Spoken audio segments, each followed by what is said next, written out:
Roman سلطنت کی سیاست ایک مسلسل اور بے رحم ڈرامہ کی طرح تھی جو دھوکے اور سازشوں سے بھرپور تھی، لیکن سنگ دل سیاست، مشکوک اموات اور اعلیٰ درجے کی سازشوں کی اس دنیا میں بھی مہارت تھی۔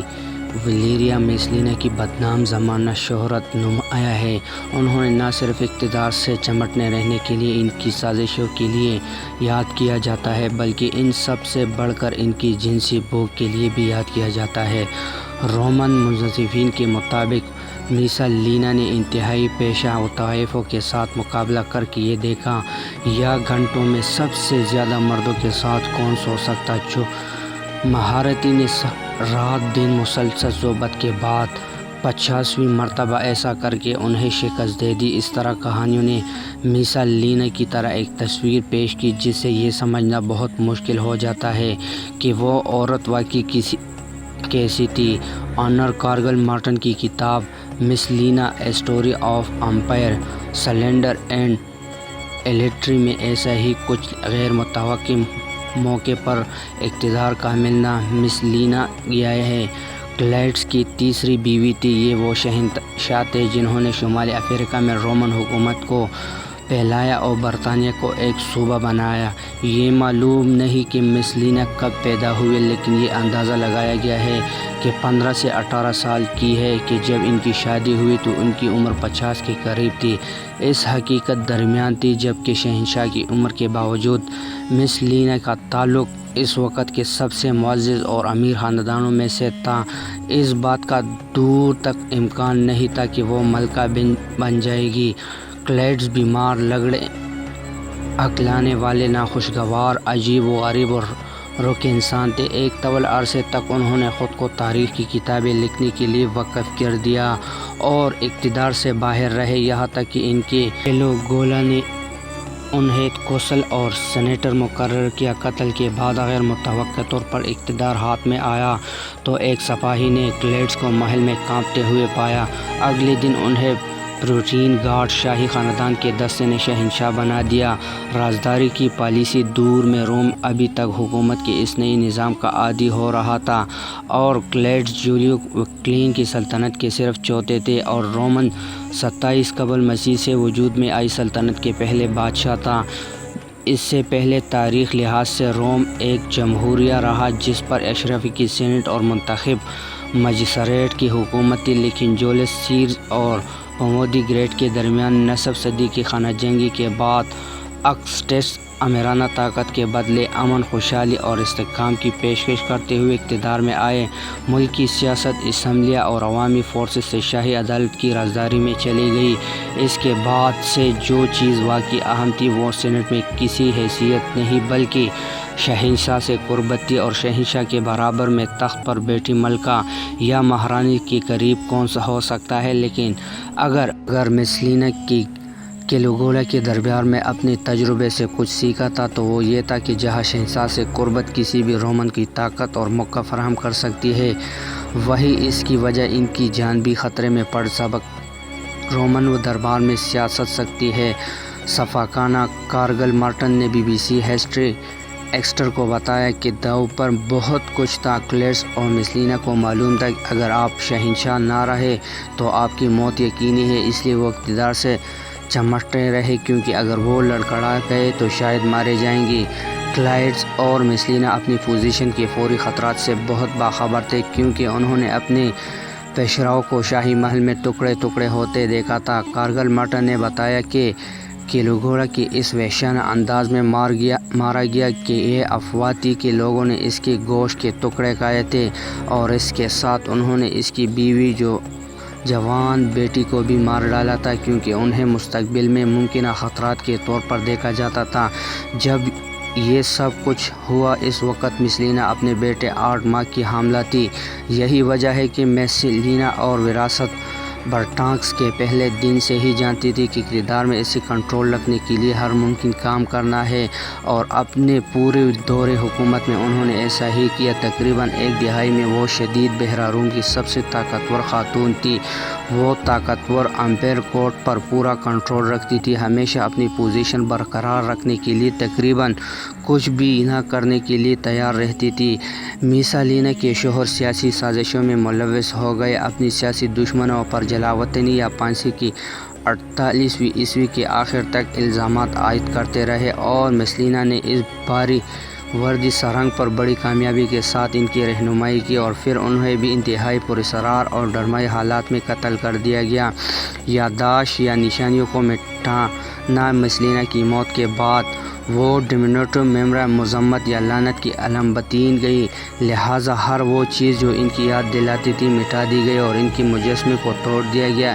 اس کے بعد کئی دہائیوں میں سرکاری تاریخ میں میسالینا کے سوگ اور ان کے نام کو توڑ مروڑ کر پیش کیا گیا اور انہیں جنسی شوقین کے طور پر پیش کیا گیا۔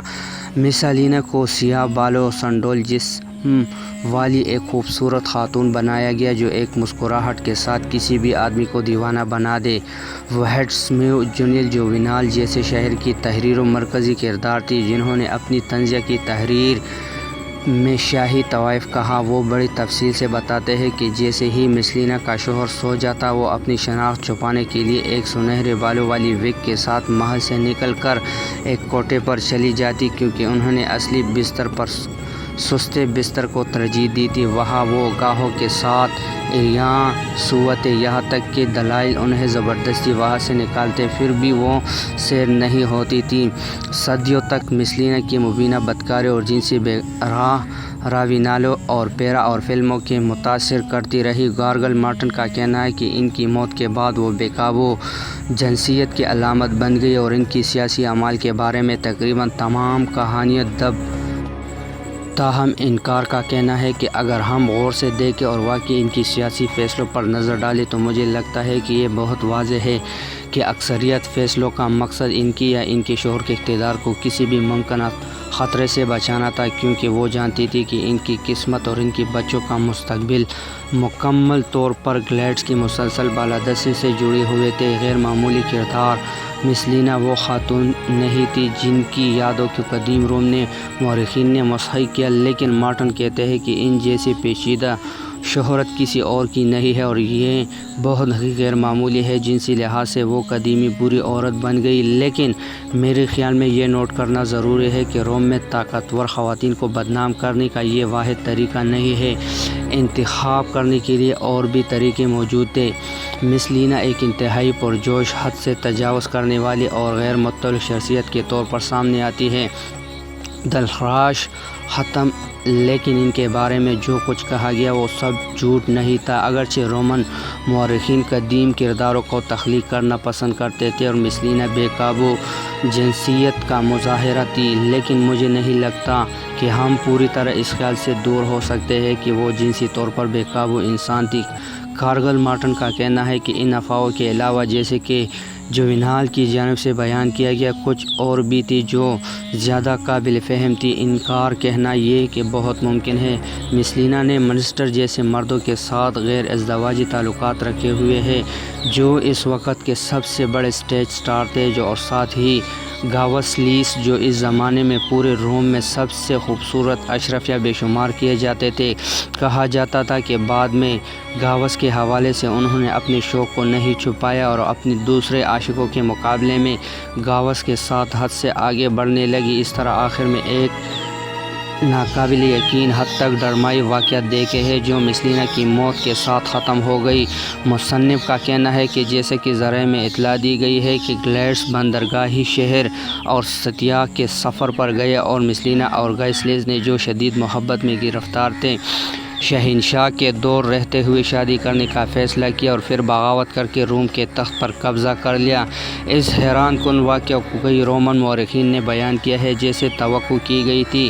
جب گلیڈز کو اس بارے میں بتایا گیا تو وہ جلد سے روم واپس پہنچی۔ میسالینا کے سابق اتحادی اور شہنشاہ کی مشیر نارسیسس نے صورتحال کی باغ دوڑ 8 دیگر مشہور رومیو سنبھالی چند ہی گھنٹوں میں سلیس اور جو مہارانی کے چاہنے والے تھے بشمال منسٹر کو گرفتار کر لیا گیا۔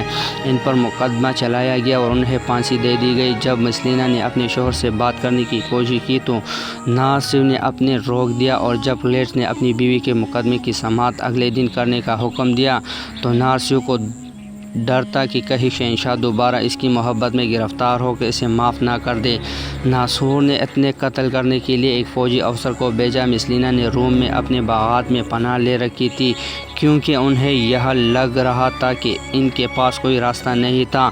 اپنی جلادوں کے پہنچانے پر مسلینا نے خودکشی کرنے کی کوشش کی۔ اس کے لیے انہوں نے اپنے ایک ساتھی کی مدد مانگی جس نے اس کے سینے پر تلوار گھوم کر یہ ہو سکتا ہے کہ کارل مارٹن کے لیے دی۔ یہ کہانی کئی وجوہات کی بنا پر انتہائی مشکوک ہے۔ ان کا کہنا کہ اس بات کا کوئی حقیقی ثبوت نہیں ہے کہ مسلینا اور سلیس نے گلیڈز کے خلاف بغاوت کی کوشش کی تھی، اور مجھے لگتا ہے کہ اگر آپ اپنی پریمی سے شادی کرنے کا قدم اٹھا رہے ہیں جب آپ کا شوہر دنیا کا مشہور شہنشاہ ہے اور آپ اس سے اتنا زیادہ فاصلے پر نہیں ہے تو آپ کو آگے کیا کرنا ہے، اس کے لیے آپ ایک منصوبہ بناتے ہیں۔ اس کے علاوہ وہ کہتے ہیں کہ مسلینا کو ایسا کچھ کرنے کی ضرورت ہی نہیں تھی کیونکہ ایسا کرنے سے نہ تو کسی طرح سے ان کی پوزیشن بہتر ہونی تھی بلکہ یہی ان کے بچوں کو اور انہیں مزید خطرے میں ڈال دیتا ہے۔ میرے خیال میں سب سے زیادہ امکان یہ ہے کہ یہ واقعی ایک بغاوت تھی، لیکن مسلینا کے خلاف جس کی منصوبہ بندی ان کے سابق اتحادیوں سے شاہی گھرانے میں کی تھی، جنہوں نے انہیں اپنے وجود کے لیے خطرے کے طور پر دیکھنا شروع کر دیا تھا، اور یہ ساری چیز بنیادی طور پر نارسس ان کا چٹکار پانے کے لیے ڈیزائن کی تھی، جو اس نے بہت مؤثر طریقے سے کی۔ جب مسلینا کو روم میں ان کے باغ میں قتل کیا گیا اور گلیڈز کو خبر دی کہ وہ مر گئی ہے تو انہوں نے کوئی وضاحت یا تفصیل نہیں مانگی، صرف